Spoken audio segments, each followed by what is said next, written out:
Բարև ձեզ հարգելի հայրենակիցներ, ուղիղ եթերում Նոյան Տապանն է Երևանից, հիշեցնեմ, որ ուղիղ եթերի ընթացքում կարող եք զանգարել ամերիկյան 818-967-531 եւ հայաստանյան 060 3511 հեռախոսահամարներով հարցեր ուղղել մեր տաղավարում գտնվող հյուրին։ Այսօր Նոյան Տապանի տաղավարում հյուրընկալել եմ գնդապետ քաղաքական գիտությունների թեկնածու ռազմաքաղաքական գործիչ Ալեքսան Մինասյանին։ Նոյան Տապանի հետևորդներին հիշեցնեմ, որ Նոյան Տապանի ուղիղ եթերները կարող եք հետևել Նոյան Տապանի պատրոնում, Facebook-յան եւ YouTube-յան էջերում։ Բարև ձեզ, պարոն Մինասյան, հանդիպում ենք հետընտրական Հայաստանում։ Մասնակցել եք ընտրություններին, ունեցել եք թեկնածություն Քոչարի ազգային վերածնունդ եւ ազգի զարթոնք կուսակցությունում եւ հիմա հասկանանք ինչպես է գնահատում ընտրությունների ընթացքը եւ ընտրություններից հետո արձանագրված արդյունքները եւ ընդհանրապես հետընտրական շրջանը։ Նախ բարև ձեզ։ Ասեմ, որ մենք ես կուսակցության մեջ չեմ եղել, որպես անդամ, ուղղակի զուտ մասնակցության համար եմ եղել ցուցակներում եւ ինձ հետաքրքիր էր ինչ է կատարվում, հետո երկրորդ խնդիրը նույնպես կար, որ դե ամեն դեպքում հույս ունենում ես, որ ինչ որ հաջողություն պիտի լինի, բայց ինչքանով էր տեսակ ինքներդ 1986 քվեթ ամենը ստացավ Քոչարին։ Այո։ Հիմա հարցը դրանում չէր, իմ մասնակցել, չմասնակցելու։ Կարևորը ունեցանք այն, ինչ ունեցանք։ Մենք Հայաստանում քաղաքական հարթակ չտեսանք։ Ես անձամբ չտեսա։ Ես ինձ դիտում եմ որպես դիտորդ նաև քաղաքական հարթակ չտեսա, որտեղ ասենք ասել, որ ես պիտի դառնայի падգամավոր, դա սուտ կլիներ, ես 7-րդ տեղում էի ցուցակի, այսինքն հավանականությունը զերոյական էր։ Ուղղակի որ խնդրեցին, ես ինքս չմերժեցի, մուտք արեցի։ Ինչ վերաբերվում է նրան թե ինչ եղավ ընտրությունների հետ, եղավ այն ինչ պիտի լիներ։ Այսինքն եղավ ցեղ գցոցին, ամենասովորական ցեղ գցոցին, քաղաքական կեցվածք չկար որևէ մեկի մեջ։ Կուսակցությունները բացարձակապես չէին խոսում ծրագրերից։ Եթե դուք հիշում եք որևէ մեկի առաջարկած ծրագիրը, բացի ասենք են մի քանի աշխատատեղեր եւ այլ, այսինքն բանակի կրճատում ծառայության ժամկետը, այսինքն խոստումներ, որոնք բացարձակապես ազդեցություն չէին ունենալու ժողովրդի վրա, որովհետեւ դրանք հնարավոր չէր անել, այսինքն այնպես չէր, որ կարելի էր դա անել։ Ամբողջ խնդիրը նաև այդ համակարգն էր, ոչ մեկը համակարգ չառաջարկեց մեզ։ Ես էլ անգամ մտածում կուսակցության մեջ, ինքս էլ մտածում էի ինչքանով է ճիշտ, դե բնականաբար որ ծրագրեր ես ինքս էլ ունեի եւ ամեն մի ասված կետ ես համամիտ չէի, բնականաբար համամիտ չէի, բայց հիմա մտել էի ցուցակ եւ պաշտպանում էի այդ ցուցակում գտնվող մտքերի որոշ մասը։ Եվ ասել, որ տեսա զարթոնք, տեսա բարձրանալու փորձ կուսակցությունների միջև չտեսա, տեսա ընդամենը ցեղ գցոցին եւ տեսա, գիտեք, անցյալ անգամ ես հիշում եք, որ ասում էի արյունը արյունով չեն լվանում, արյունը ջրով են լվանում։ Մենք փաստորեն մասնակցեցինք մի պրոցեսի, որտեղ արյունը լվացվում էր արյունով։ Այսինքն ջրով չէին լվանում։ Մտնում էին ջուրը, ցեխաջուր էին սարքում այն։ Նկատի ունեք կաշառքները, վարչական ռեսուրս, ընտրատխախտումներ, այո, երկու կողմերում էլ անհավասար իրավիճակ, մանավանդ փոքր կուսակցությունների համար, ես ճիշտն ասած այնտեղ սիմպաթիայով կուսակցություններից կային փոքր կուսակցություններ, որոնց ես իսկապես համամիտ էի նրանց հետ, բայց հասկանալի էր, որ տեղ չեն տալու։ Այսինքն մի մասը ընտրակաշառք, որը համարում եմ մեծագույն պրոբլեմը մեր։ Հանցագործություն։ Դա հանցագործություն եմ համարում ես։ Հիմա ասենք թե ես մասնակցում էի Խոսքի, եթե ես չեմ գողացել ժամանակին, լինելով ռազմական ակադեմիայի պետ կամ ասենք Մոնթե Մելքոնյանի պետ չեմ գողացել, գումարներ չունեմ, դա նշանակում է, որ ես արդեն հնարավորություններից զրկված եմ։ Եվ Քոչարի կուսակցությունը նույնպես այդ վիճակում ա եղել։ Նրանք էլ գումար չունեին, պարզ ասեմ։ Անգամ այդ բուկլետ կոչեցյալները տպվել է արդեն հասել էր ամսի 14-15 մի քանի հատ տպվել էր փորձնական, իսկ հիմնական տպագրությունը եղավ արդեն քարոզարշավը սկսելու երկրորդ շաբաթվա մեջ։ Բնականաբար ֆինանսը իհարկե որոշումներ կայացնում է գումարային։ Բայց այստեղ այդ գումարի մասին ես չեմ խոսում, որ ասենք ներդրվում էր հեռուստաժամեր վերցնելու եւ այլ։ Խոսքս վերաբերվում է նրան, որ բաժանվում էր գումար, այսինքն գնում էին մեր ժողովրդին առնում էին փողով, ոնց ասեմ, գերի էին դարձնում։ Եվ այստեղ մեր մոտ մի կարգախոս կար, ասում էինք մենք տերն ենք աստղերի եւ ոչ գերին փողերի։ Այսինքն գետին պիտի նայենք, բայց չկար այդ հնարավորությունը, փաստը մնում է փաստ։ Պարոն Մինասյան, ինչն էր պատճառը, որ չկարողացանք այդ ընտրակաշարք ասածը, վարչական ռեսուրս օգտագործելու այդ ամենը, այդ գաղափարներից ինչու այդ հին նախկին, ինչպես իրենք են ասում, այդ գարշահոտությունից բխող այդ երևույթներից չկարողացանք։ Նշանակում է իշխանությունները այնպես չէր աշխատել այս 8 տարվա ընթացքում, որ գնար ազատ թափանցիկ ընտրությունների։ Ինչու կարողացան մարդկանց ձայներն առնել, չէ՞ որ եթե ներողություն, երկրում ամեն ինչ լավ է, եւ Նիկոլ Փաշինյանի ընտրողն ասում է ամեն ինչ լավ է, վարչապետի ժամանակ ես դրա համար եմ իրեն ընտրել։ Այդ դեպքում ինչու կարողացան ընդդիմադիրները, այսպես ասած, ձայներ առնել։ Թեև ընդդիմությունը իշխանությանները ինչ որտեղ քարկոծում, որ թոշակների բարձրացումը, առողջապահության ապահովագրությունը, դրանք էլ եւս նախընտրական կաշառքներ էին։ Իհարկե այստեղ կաշառք ասելը, ասենք ամիջական չի բռնում, բայց նաև այդ իմաստն է կրում։ Իհարկե այդ իմաստը կրում է։ Բայց ամբողջ խնդիրը ոնց մենք պատտենք արժանապատվության մեջ է։ Մենք կորցրել ենք մեր արժանապատվությունը, այսինքն մեզ գնում են։ Ես նկատի չունեմ մի քանի հոգիների, ընդհանուր առումով մեզ գնում են, որովհետև գնում են, հետո գնում են սուտ ընտրություններ են անում իրենք սուտ ընտրություններ,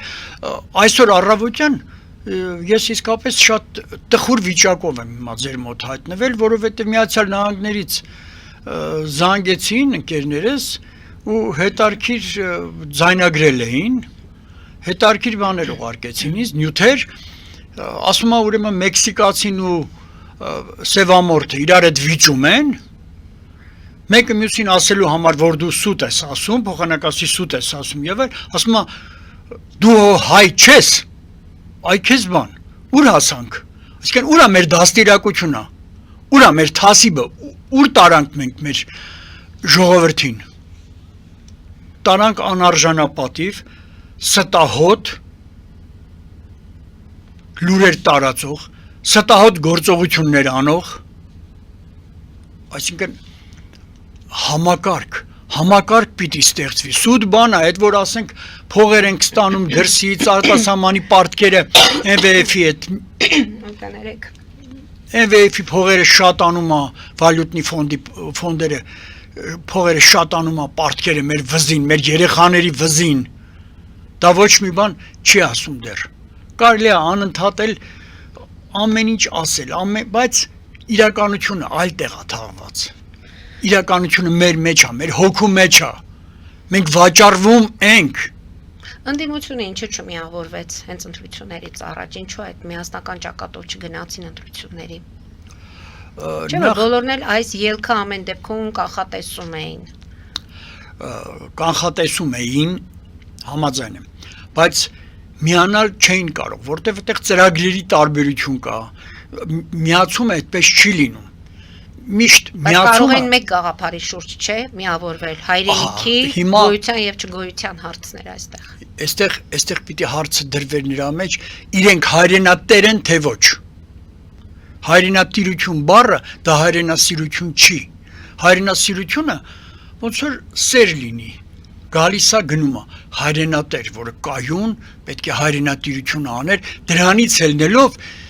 իրար ներելով, մոտենային այն մտքին, որ գնանք նույն ուղղությամբ, բայց հիմա արեք, այսպես ասենք, մեկը Ամերիկա մետ է, մեկը Ռուսան մետ է, մեկը Եվրոպա մետ է, մեկը հայա մետ է, չգիտեմ ինչքանով է հայա մետությունը այդտեղ կա թե չկա, այդ էլ շատ խիստ կասկածում եմ արդեն, շատ խիստ եմ կասկածում, բայց փաստը մնում է փաստ, որ միավորվել այդ ճանապարհով հնարավոր չի, ընդհանրապես միավորվել, այնել քաղաքական միավորում, լինում է կամ գաղափարի շուրջ, կամ ֆինանսի եւ կամ ուժի, հիմա այստեղ ֆինանսը իրենց մոտ կար, դե դուք տեսակ ընդդիմադիրների շատերը ֆինանսավորում լավ ունեին, որոշ մասը ուներ ուժ, հանձինս պետության, իսկ գաղափար չկար, ով ծրագիր առաջարկեց, ծրագիր առաջարկող չեղավ կուսակցությունների մեջ, տեսեք միավորվել, ես ինքս էլ փորձեցի ասի կմիանամ, անգամ հմեկի հաղորդման ժամանակ ասեցի, որ եթե կուսակցությունը միացավ, որի մեջ ես այդ ցուցակում հայտնվեցի, ես դեմ չեմ միավորվելուն, գնում եմ, ես ինքս ինձ թույլ տվեցի միավորվել, չունենալով փաստորեն մտքեր, որը համահունչ էր իրենց, Դուք ասել եք, որ տարաձայնություններ ունեք, բայց ամեն դեպքում կարող ամեն եք դեպքում գտնել ես ինձ կուլ տվեցի, իմ մտքերը կուլ տվեցի, հիմա դրա համար ունենք էս ինչ ունենք, Ինչ դասեր պետք է քաղենք այս ընտրություններից, հաշվի առնելով, օրինակ, որ Բարգավաճ Հայաստան կուսակցության այդպես էլ չհաջողվեց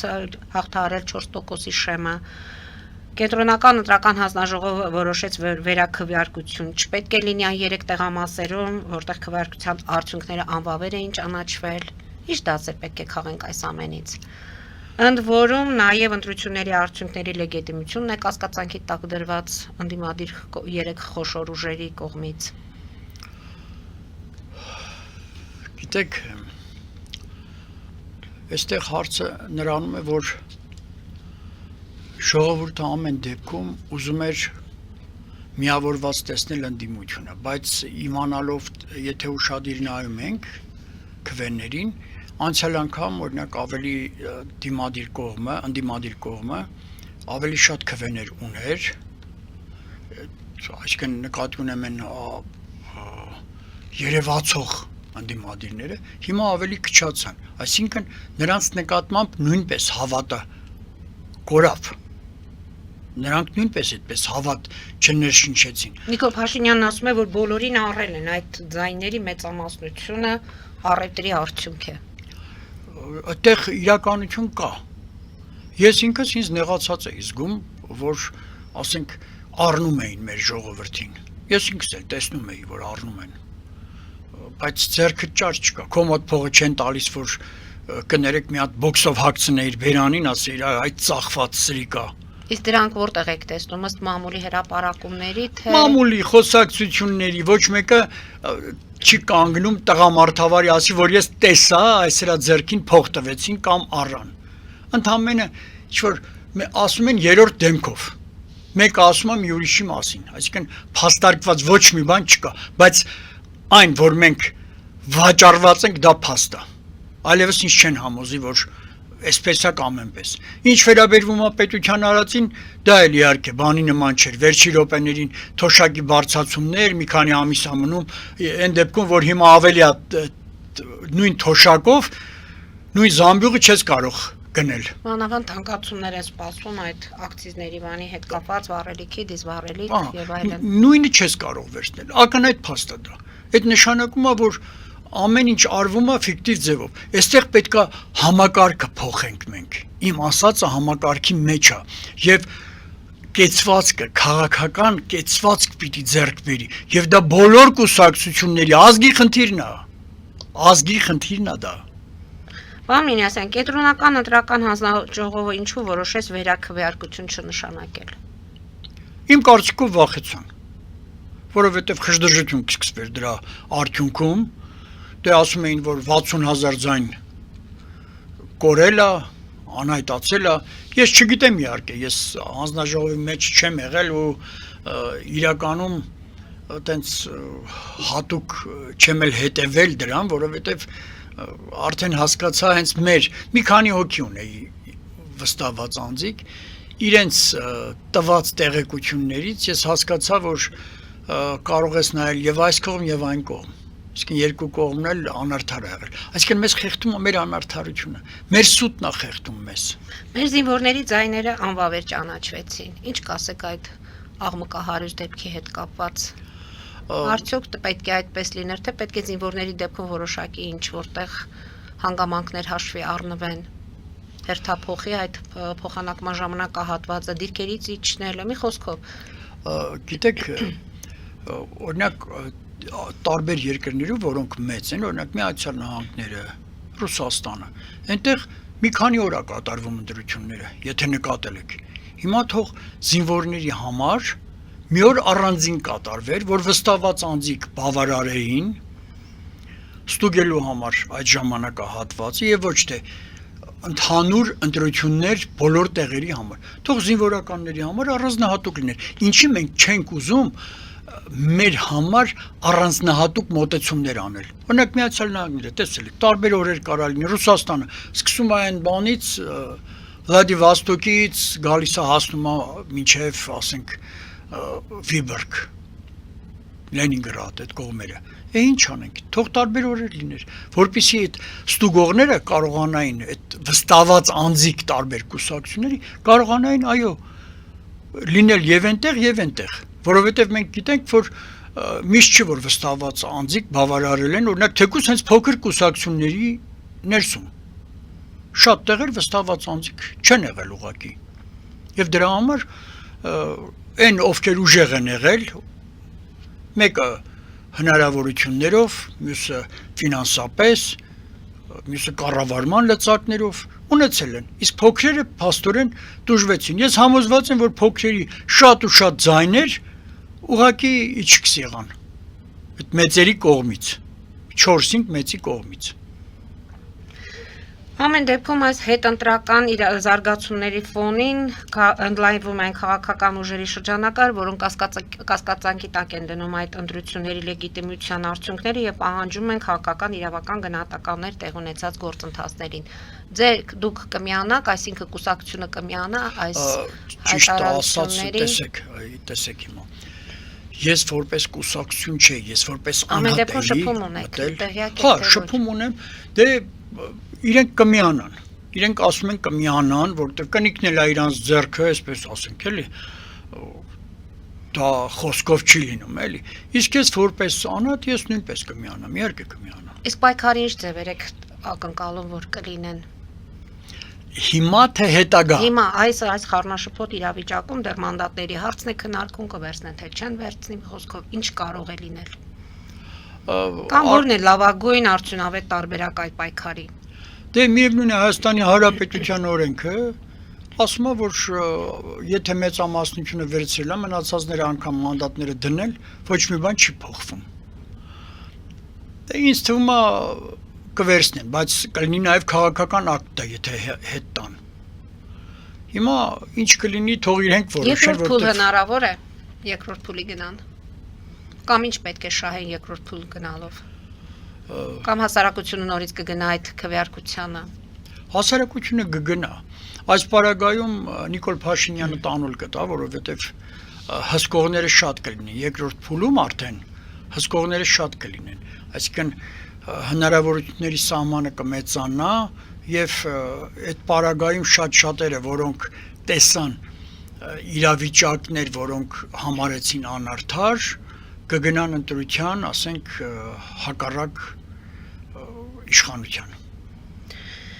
Եվ ամեն դեպքում հետընտրական իրավիճակներին մենք կհետևենք, պայքարի որ տարբերակն է փաստորեն դուք ակնկալում որ կլինի, ժողովուրդը դուրս կգա փողոց, Հայաստանում կարողանան ինչ որտեղ, թե ամեն դեպքում ընդդիմությունն ասում է սահմանադրության շրջանակներում ենք անելու բոլոր այդ պայքարի ձևերը։ Նախապես ասեմ, որ հայ մարդը պատրաստ չէ փողոց դուրս գալով հարց լուծել։ Դա ակնհայտ փաստ է։ Ես չեմ հավատում դրան, որովհետև պատմության մեջ չի եղել այդպիսի դեպք։ Հայաստանը հեղափոխություններ, ցնցումներ, որի արդյունքում հաջողություն գար, փոխվեր ինչ-որ բան չի եղել։ 17 թվականի հեղափոխությունը այդ դեպքում ինչ էր։ Թավշա։ Թավշա հեղափոխությունը։ Այսինքն թավիչն էր կսվում, ոչ ճիպոտը։ Դուրս գանք կարճատև գովազդային դադարի, որից հետո շարունակենք մեր զրույցը։ Հարգելի հայրենակիցներ, հետևեք, քիչ անց կվերադառնանք տաղավար եւ կշարունակենք։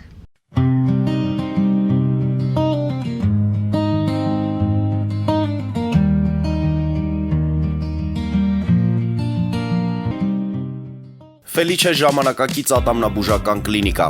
Այստեղ հարմարավետությունն ու խնամքն առաջնային են։ Այստեղ կիրառվում են ատամնաբուժական ամենաժամանակակից տեխնոլոգիաներ, ճշգրիտ ախտորոշում, արդյունավետ բուժում, նուրբ փորձառություն եւ անհատական մոտեցում։ Սկսած սովորական մանրուքներից մինչև առաջադեմ ընթացակարգեր, այստեղ դուք գտնվում եք բարձր որակավորում ունեցող եւ փորձառու ատամնաբուժական մասնագետների ձեռքերում։ Մեր բարեկամական եւ հյուրընկալ անձնակազմն այստեղ է յուրաքանչյուր այցը հաճելի դարձնելու համար։ Ֆելիչե,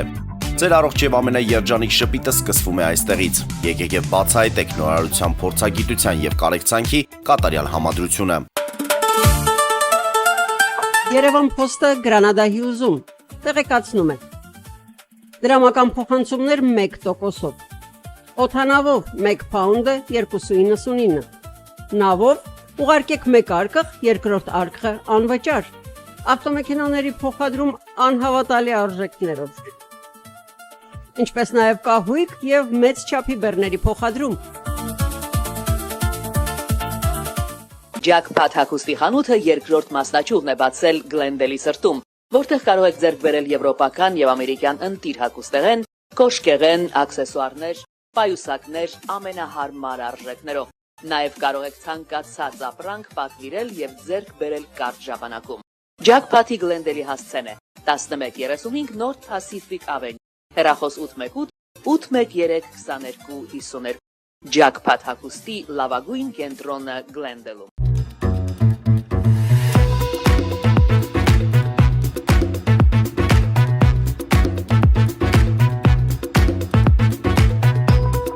Արարատ ռեստորան, ընտանեկան եւ ընկերական ժամանցի լավագույն հասցե, սիրված արտիստներ, հյուրընկալ մթնոլորտ, հարուստ ճաշացան, անմահական խորտիկներ։ Արարատ ռեստորան, հասցեն անփոփոխ, սիրով սպասում ենք ձեզ։ Լավագույն պաղպաղակ, բնական, համեղ եւ մատչելի գներով պաղպաղակը կարող եք ձեռք բերել բոլոր հայկական խանութներում։ Պահանջեք հայկական պաղպաղակ, Թամարա պաղպաղակ։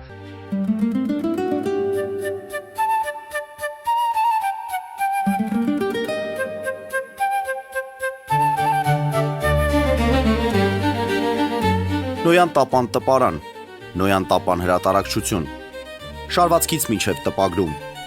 զանգահարեք, գրեք, այցելեք, միասին պատրաստենք ձեր գիրքը, ամսագիրը կամ թերթը, որտեղ նշվելու է, տպագրված է Նոյան տապանում։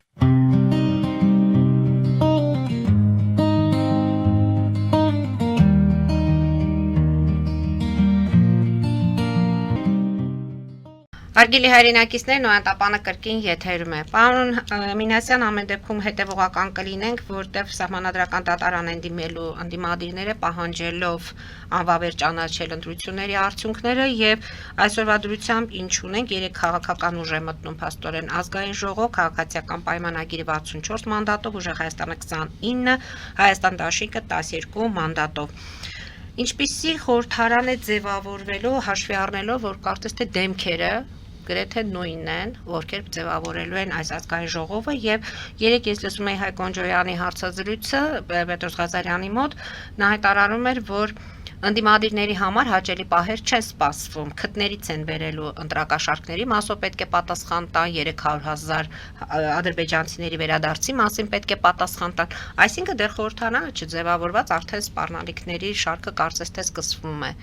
Ինչ ենք տեսնելու, ինչ պատկեր է լինելու, ինչը պետք է հանդուրժի ընտրողը եւ արդյոք մենք գնացինք այս ընտրություններին այդ նորից այդ 5 տարի հանդուրժելու համար այն տեսարանները, որը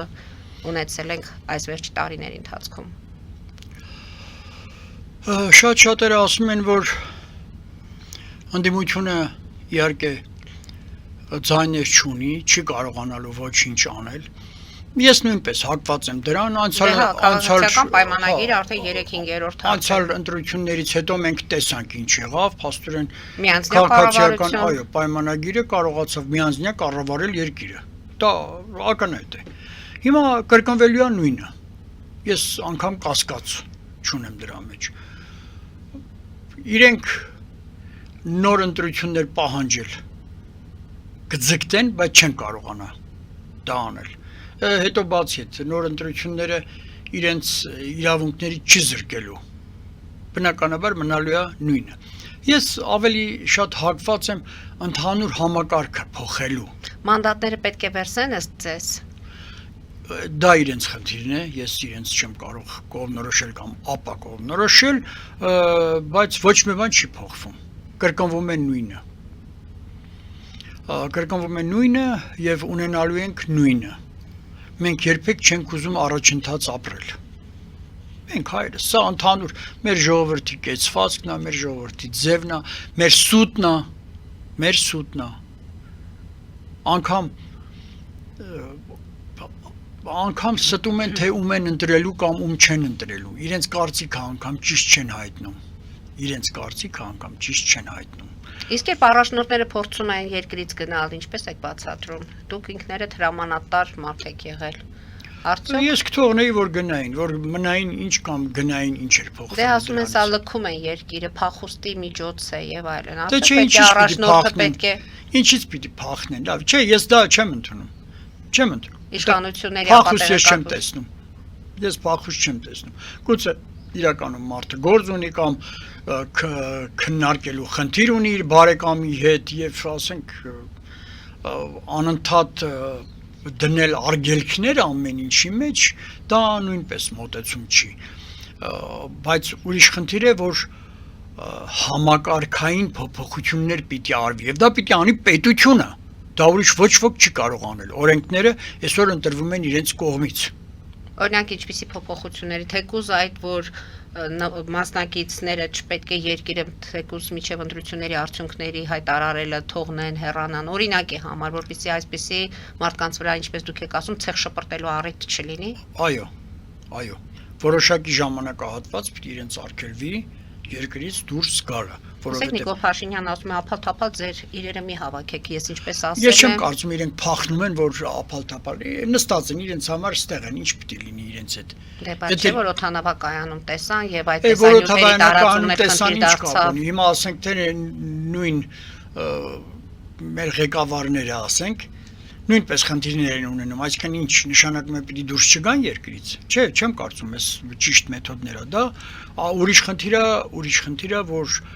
այդ մեթոդները, ասենք, մի քիչ սահմանազատ են, այսինքն խլրտումը, այդ ակտիվությունը, տաք վիճակը անցնի, հիմա տաք վիճակ է, մենք տեսնում ենք, ըմբոստացումներ եւ այլ անցնի նոր թույլ տան, այսինքն դա օրենքով կարգավորվի, ոչ թե ասած համակարգային դա համակարգային փոփոխությունների մի փոքրիկ հատված է,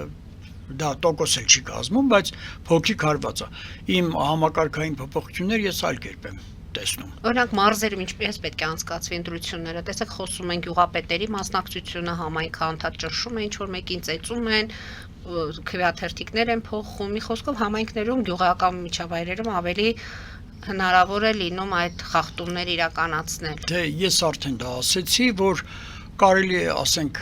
դա մասնաբաժինների բաժանել եւ ասենք որոշակի ընտրություններ, ասենք հյուսիսային մասը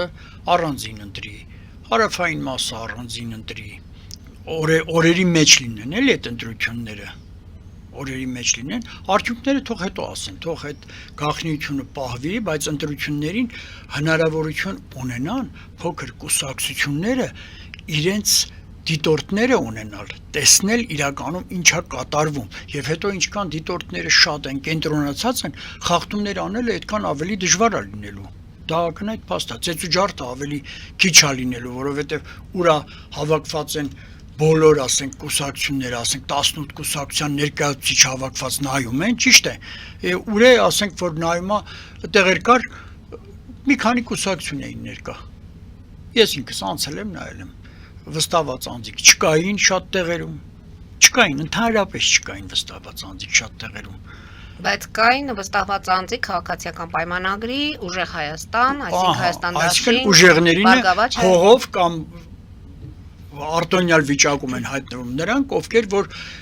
տնտեսապես են ուժեղ կամ ասենք ֆինանսականից բացի ուժեղ են նաև, ասենք, ադմինիստրատիվ ռեսուրսների առումով իրենց մոտ առավելություն կա։ Դե թող լիներ այնպես, որ բոլորը կարողանային նայել։ Պարոն Մինասյան, իսկ ինչ կասեք արտաքին ճնշումների հետ կապված։ Տեսեք, այս հիմնական ուժերին իշխանությունները որակում են որպես ռուսամետ, Ռուսաստանից եկող Վլադիմիր Պուտինի կողմից հրահանգավորված։ Գիտեք, ես դա այդպես չեմ նայում հարցին, որովհետև Եվ հիշեցնում էին, որ եթե իրենց չընտրեն ժողովուրդը, եթե իրենց կլինի պատերազմ, որտեղ այս պատերազմը դա ես նախապես եմ ասել, դա թյուր կարծիք է, իմ համար թյուր կարծիք է, որովհետև հետո կարող է ավելի վատ լինել։ Մենք ինքներս երբեք չենք մտածում մեր արդար լինելու, ուժեղ լինելու մասին։ Մենք ասում ենք, բառերը ասում ենք, հնչեցնում ենք բառերը։ Մեկը թույլ եղար գլխի տալու են, ինչ ուզում ես արա։ Հիմա արդեն մտքեր կան, չէ, որ ուզում են Հայաստանը, այդ Արարատյան դաշտավար եւ այլ Թուրքիայի մեջ չէ բանել, բաշխել, որոշ մասը Ադրբեջանն է ինքը թաթու ուզում գցի։ Դե հենց այս արտաքին ուժերի մասին է այս միջամտությունը։ Մի կողմից ասում են Թուրքիան, Ադրբեջան ունեն, որ ադրբեջանական մամուլում էլ էին գրել Նիկոլ Փաշինյանը։ Դրա համար ուժեղ լինենք, համակարգեր ստեղծենք, որպեսզի մենք ուժեղ լինենք ու պաշտպանված լինենք։ Դե չէ ուրիշի վրա հույսը դնելով, մենք ուզում ենք ուրիշի վրա հույսը դնելով մեզ ապահովենք։ Չի լինում այդպես, չի եղել, աշխարհում չկա այդպես բան։ Այդ համակարգը որն է, որ ուժեղանանք։ Համակարգը, այստեղ արդեն Որտեղից է գալիս այդ այս կառավարումից միջև թե կառավարումից է սկսում, սա կառավարումից է սկսում։ Հիմա նայեք, նախ առաջին այդ համակարգերի մեծագույն փոփոխությունը եւ ընտրական process-ների գալիս է նրանից, որ գյուղերում մի գյուղապետ դաշնակ է, մյուս գյուղապետը հնչակ է, մյուս գյուղապետը, չգիտեմ, պետության ներկայացուցիչի կողմից է։ Եվ գյուղում արդեն համայնքներում արդեն տարաձայնություն կա, մարդիկ բաժանված են մասերի, այդ ծեծկրտուկները գալիս են այդ բաժանվածությունից, ինչ դժվար էր, մենք ամեն ինչ ասենք սովետական միությունը սխալ էր կառավարում եւ այլ, բայց ինչի էր սխալ կառավարում, մարդիկ մի մտքի էին, մի ուղղության, ամբողջությամբ կտեսնեինք այդ պարագայում, թե որ կուսակցություն, իշխող կուսակցությունը եկել է եւ ինչքանով է կարողանում դա կառավարել։ Նախ այդ համակարգերը շատ երկար պատմություն է, սա երկար պիտի խոսանք, որտեղ իմ մոտ կան գիտնականներ, որոնց հետ մենք աշխատում ենք եւ վերցնում, դնում, պլյուս ենք անում, մինուս ենք անում, նայում ենք ինչ հնարավորություններ ունի պետությունը, ինչ հնարավորություններ ունի ժողովուրդը։ Եվ սա միայն մեր գործը չպիտի լինի։ Սա բոլոր կուսակցությունները պիտի իրենց մեջ անեն, հետո գան հանրաքվեի, այ միասնությունը այդտեղ կլինի, երբ որ հանրաքվե արվի մեկը մյուսի միջև, աշխատանքներ մեկը մյուսի միջև կատարվեն։ Մենք չենք անում, մենք իրար ուղղակի չենք սիրում։ Մեր դաստիարակությունը չի բավարարում իրար հարգելու, սիրելու։ Թումանյանն անգամ ասում էր, հայերը խոսելու հնարավորություն չունեն, բանավեճ են սարքում ամեն ինչ, սարքում են վիճելիություն, կռիվ։ Դա Թումանյանն էր ասում։ Իրականություն է։ Հարգելի հայրենակիցներ, Նոյան տապանը կրկին եթերում է։ Պարոն Մինասյան, ինչ կասեք հանրապետական կուսակցության այս չմասնակցելը, Սերժ Սարգսյանի չմասնակցելը այս ընտրություններին համարում է, որ ժողովրդի պահանջը արեց, որպես նախկին չմասնակցեց այս ընտրություններին, բայց կարծես թե ընտրությունների մասին անդադ իր կարծիքն ասում է, հուշեց, որ Նիկոլ Փաշինյանը երրորդ այս շրջանը չի գնում, այլ ընդամենը երկուսը արտահերթ են եղել։ Ինչ կասեք, ինչպիսի խաղացող էր այս դեպքում Սերժ Սարգսյան նախագահը։ Ես կարծում եմ, այստեղ Սերժ Սարգսյանը բավականին դերակատարություն ունեցավ։ Ինքը հանեց իր կուսակցությունը, որպեսզի ինքը չերևա, բայց իրականում ինչ տեղի ունեցավ։ Հիմա ձեր ասածից իմ մոտ հետևություն է գալիս, հետևություններ եմ անում, որ այստեղ խաղ տեղի ունեցավ, ընդամենը շատ պարզ խաղ տեղի ունեցավ։ Մենք բոլորս անընդհատ ասում ենք ու կրկնում ենք, որ Նիկոլ Փաշինյանին Սերժ Սարգսյանը բերեց իր արտահայտություններով, չէ՞ որ դուք ճիշտ եք, ես սխալ եւ այլ։ Հիմա հարց է ծագում մինչ այդ ով է եղել, ասենք, փաստորեն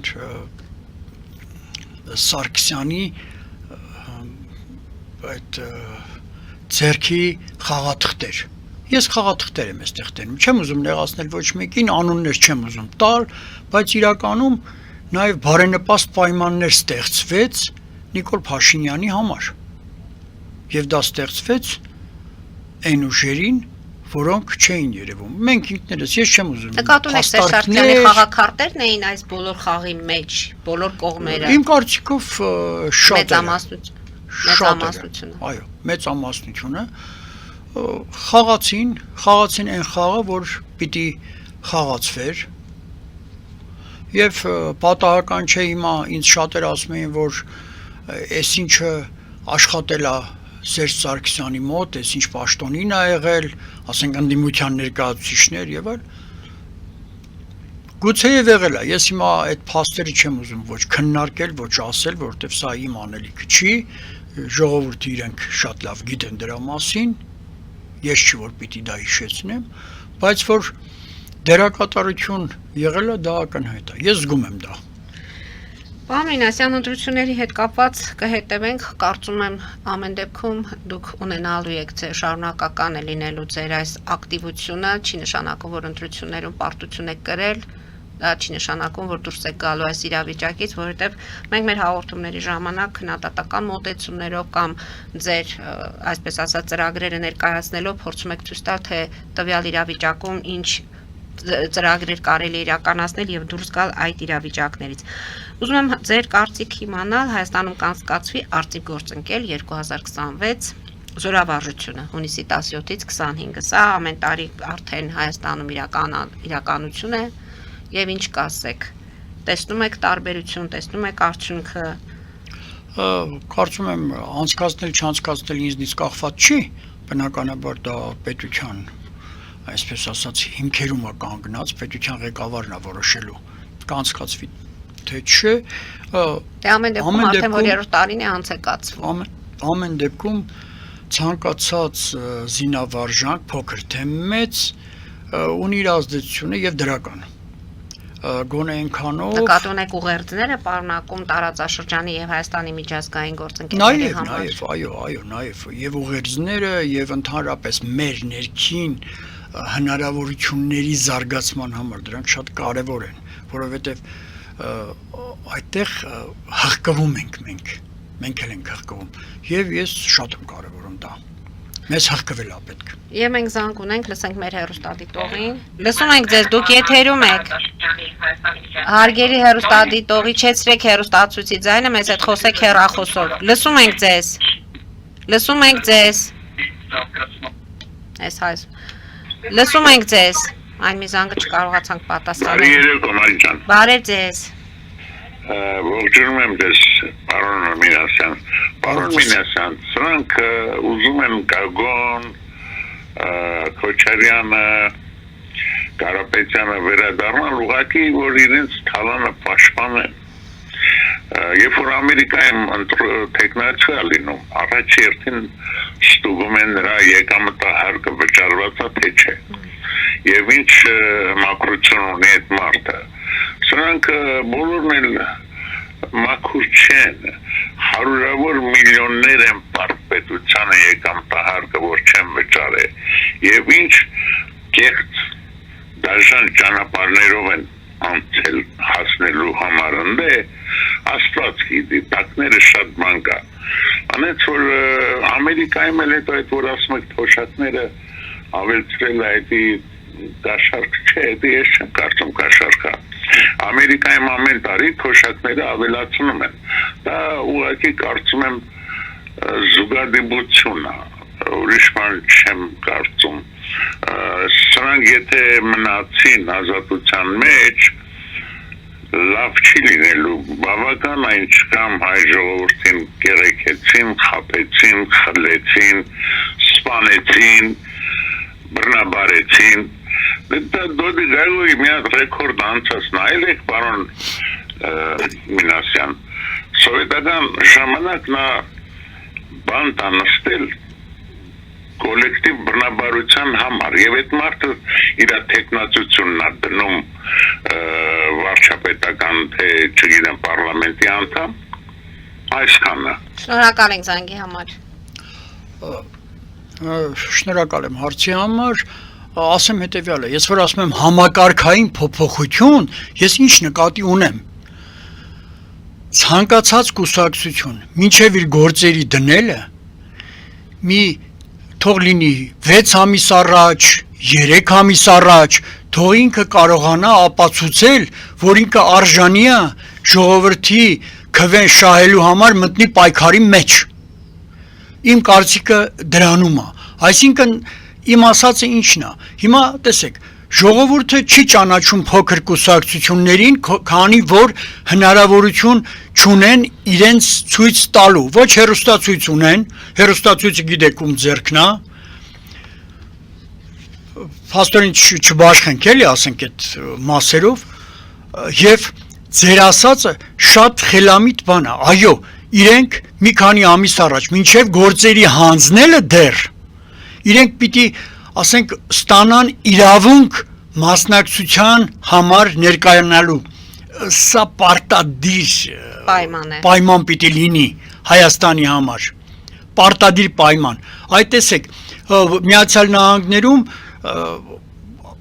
սրանից 2-10 տարի առաջ էի կարդացել որ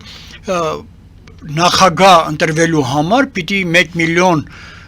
ունենար ինքը բանում իր հաշվում այսինքն ինքը պիտի ցույց տար որ ինքը այդ ունի եւ ոնց է դա ձեռք բերել եւ հնարավորությունները հիմա թող մերոնք էլ ցույց տան ինչա պատահել լավ օրենքները պիտի օգտագործվեն Քարոզարշավի ժամանակ Նիկոլ Փաշինյանն ասում էր չէ բանտ են գնալու նրանք նստելու են այդ հայտարարությունները կար Իմ ասածն էլ այլ է ես ասում եմ նախապես թույլ չտալ որ իրենք մասնակցություն ունենան Ոչ թե վարչապետի մակարդակով այդ հայտարարությունները արվեն ինստիտուտները աշխատեն Այո ինստիտուտները պիտի աշխատեն այն ինստիտուտները որոնք որոշելու են մարդը այս կուսակցությունը իր ֆինանսավորումը որտեղից է եթե անհատ է գալիս ասենք վարչապետի տեխնացու ինքը իրականում մաքուր է թե մաքուր չի եւ այդ պարագայում փոքրերն էլ կարողանում են իրենց ցույց տալ թե ով են իրենք ինչքանով են իրենք ազնիվ մոտեցել պետությանը ինչքանով են իրենք ազնիվ ապրել իրենց կյանքում իրենց կեցվածքը քաղաքական կեցվածքը ինչպիսին է Իսկ համաձայն եք որ նրանք գալիս են իրենց թալանը պաշտպանելու համար եւ ազատության մեջ չպետք է լինեն Գիտեք չեմ կարծում որ այստեղ եթե հնարավոր լիներ հնա Նիկոլ Փաշինյանը արած կլիներ Խոստանում է հիմա անել Դե ինչ անցյալ անգամ 8 տարի առաջ նույնպես ասեց այդ մասին ինչը փոխվեց Այսինքն իրենց ապահով են զգում ինչ որ հնարավորություններ ունեն այդ դեպքում կարելի է մտածել ես էլ հիմա կարող եմ որպես քաղաքացի մտածել որ թատերականացում է գնացել Իմանալով թե ովքեր են Թե ովքեր են դե թատերականացում Արեք հիմա ես էլ այդպես եմ մտածում Սխալ եմ մտածում որպես քաղաքացի Չէ Դրա համար եմ ասում նախապես արեք ստեղծենք համակարգեր ով իրավունք ունի ով չունի եւ դա թող լինի 6 ամիս առաջ նախ հերոստաժամ պետքա տրվի անպայման կարգով պետական հերոստատեսությունը ովքեր որ միտք ունեն արդեն կուսակցություններ ունեն թող իրենց լսեն իրենց ասածները լսեն իրենց չեն ճանաչում օրինակ այնտեղ մասնակիցների մեջ բավականին ես երիտասարդ կուսակցություններ տեսա հիմա չլինի որ ռեկլամում եմ ես բայց այնտեղ բավականին լավ կուսակցություններ կային որոնք ես կուզեի որ իրենք ապացուցեին իրենց ով լինելիությունը թեկուզ որպես բարոյական մարդ լինելուց վերջացրած քաղաքական գործիչ լինելը երբ որ դրանք կլիներ այդ ժամանակ այս խնդիրները հիմա բռնել թողել չեր լինի Փախնել երկրից կամ չփախնել, այսինքն մենք վերածեցինք սա մի հատ շուկայական վիճակ ստեղծեցինք։ Այն պարագայում, որ մենք հիմա ընտրությունների ժամանակ այս հատվածում պիտի ծրագրային ներկայանային կուսակցությունները եւ ոչ թե իրար վրա ցեխ լցնոցի խաղային։ Դրա համար ասում եմ համակարգ պիտի ստեղծվի, մտածված համակարգ։ Հավաքեք գիտնականներին, եւ սա պետության ֆունկցիան է։ Սա պետության ֆունկցիան է։ Սա ոչ իմ ֆունկցիան է, ոչ ձեր։ Ես ուղղակի առաջարկում եմ։ Մեկ զանգել փորձենք լսել։ Լսում ենք ձեզ, դուք եթերում եք։ Okay, բարև ձեզ։ Բարև ձեզ։ Սպասում եմ ձեր հաղորդումների դերուրին, հարցը այսպեսին է։ ովքեր որ կարևոր չի թե ով է ընտրվում անդիմության կողմից ազգային ժողովի падգամավոր այդ անդիմության պարտականությունը որ մենակ իշխանությանը դեմ էտան թե ողումներ տան այն որ հարցը որ ճիշտ չի ինչ որ ազգին եզին ժողովրդին կարևորը ցուցումներ տան Շնորհակալ ենք զանգի համար։ Նախորդ ասում եմ փորձից հարցնում ենք այս հարցերը տալիս ենք։ Գնան որպիսի այդ իշխանությանը նվաստացնեն, ստորացնեն, հեռացնեն, թե իրականում մտնեն եւ փորձեն իրենց պայքարով երկիրը տանել։ Տեսեք, նորից նույն հարցի շարունակությունը կարծես, շարունակությունը չի, նույն ընթացքը գնաց։ Այսինքն ասածից առաջարկից մեջ, որ ասում են պետությունը պիտի առաջարկի հարթակ ստեղծի, որպիսի իրենք արդեն մինչև ընտրությունների մասնակից ասենք ես եմ ուզում, թող ես ապացուցեմ, ով եմ եղել ես, որպես բարոյական կերպար, ով է եղել այն կուսակցությունը, որով որ ես մասնակցում եմ, ովքեր կան այդտեղ, ժողովուրդը դեմքները ճանաչի իրենց, նոր ստանանք այդ իրավունքը, որ մենք մասնակցենք ազգային ժողովի ընտրություններին, խոսքը հենց սրա մասին է, դրա համար հիմա ստացվեց այնպես, որ չունեցանք այդ ժամանակը, ով է, և հիմա ուզում են ամեն մեկ ուզում է ապացուցել, որ ինքը լավն է, ինքը մեղավոր չի, մեղավորը դիմացինն է ու սկսում են իրար ցեխոտել, ցեխ են շպրտում իրար վրա, և ոչ թե ծրագրային, այդ ձեր ասած, դուք լավ ասեցիք, առաջարկներով հանդես գան, ինչ են ուզում իրենք, այո, այս ժամանակահատվածը պիտի լիներ ծրագրային, ես անձամբ ոչ մի ծրագրային ելույթ փաստորեն չեմ տեսել։ Պարոն Մինասյան, մենք խոսեցինք, որ դուք հաղորդումից առաջ մենք զրուցում ենք, դուք խոսում եք բարեվարկության, ինչպես է դպրոց հիմնադրելու, մենք այս հաղորդման ժամանակ ցավոք չենք կարողանա խոսել մանրամասն, կտեղափոխենք հաջորդ հաղորդմանը։ Անպայման կարգով, ես կարծում եմ ցանկացած կուսակցություն բարեվարկության կանոնների, այսինքն քաղաքական կեցվածքի դպրոց պիտի ունենա, եւ այդ քաղաքական կեցվածքի դպրոցում, այո, կուսակցության ներսում նույնպես պիտի կարողանան որոշել ում են ուղարկում ազգային ժողով, թե չեն ուղարկում։ Եվ հենց մեր նախորդ հեռուստատիտողի հարցն էր, որ ինչպես ենք պատկերացնում, ընդդիմությունը գնում է կռվելու, բռունցքները գործադրելու, թե օգնի իշխանություններին որոշումներ կայացնել։ Հիմա գնում է ուղղակի բռունցքները ցուցադրելու։ Ուրիշ ոչինչ չկար։ Այս ընտրություններին ես ուրիշ ոչինչ չտեսա։ Ստեղ օգնություն չկար, առաջարկ չկար ինչ անել։ Այ հիմա ես պրակտիկորեն առաջարկ եմ անում պետությանը ստեղծել նմանատիպ հնարավորություններ, որ նախապես բարեվարկային հնարավորություններ տալ, ով է մասնակցելու, ով չէ։ Ձեր այդ առաջարկի մասին մենք խոսենք մեր արդեն հաջորդ հանդիպման ժամանակ, այսօր մեր հաղորդման ժամանակը մոտեցավ ավարտին։ Շնորհակալություն եմ հայտնում ձեզ։ Հարգելի հայրենակիցներ, գովաց մեր եթերում, որից հետո մեր հաղորդումը համարում ենք ավարտված։ Հետևեք զարգացումներին, մնացեք խաղաղությամբ։